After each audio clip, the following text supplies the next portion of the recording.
Dans l'actualité également, cet homme qui devait être jugé pour viol et qui finalement a fui vers l'Algérie avant son procès en appel. Oui, Morad Agoun, condamné à 10 ans de réclusion en première instance fin 2023, ne s'est pas présenté à son procès en appel jeudi. Ex-adjoint de gauche à la mairie de Vaux-en-Velin, il est accusé de viol et d'agression sexuelle sur 3 secrétaires. Jean-Luc Boujon, au lieu de comparaître, l'homme a été aperçu en Espagne en train de prendre un bateau direction l'Algérie.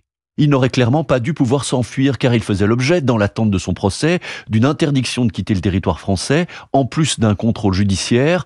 Or, il a embarqué d'Espagne vers l'Algérie mercredi matin, a indiqué la présidente de la Cour d'appel, qui a délivré à son encontre un mandat d'arrêt international, ce qui ne va a priori pas changer grand-chose. Morad Agoun est loin, et cela indigne l'avocat de 2 de ses 3 victimes, maître Bertrand Saint. C'est une fuite, c'est un geste d'une très grande lâcheté qui vient couronner un comportement de mépris total à l'égard des victimes. Alors que les parties civiles pensaient en terminer, et elles se rendent compte que le principal intéressé est vraisemblablement à cette heure libre au bord de la mer. Elles se sentent profondément méprisées. Morad Agoun n'avait pourtant pas la volonté de se soustraire à la justice, affirme son avocat, maître André Buffard. Je pense qu'il a paniqué parce que nous l'avons vu quelques jours avant le procès. Il était très déterminé à démontrer son innocence. Un ancien adjoint décrit comme un prédateur sexuel qui profitait de son pouvoir pour contraindre les femmes. Avec cette fuite, sa peine, 10 ans de prison en première instance, pourrait donc encore être alourdi en appel. Saint-Étienne, Jean-Luc Boujon, Europe 1.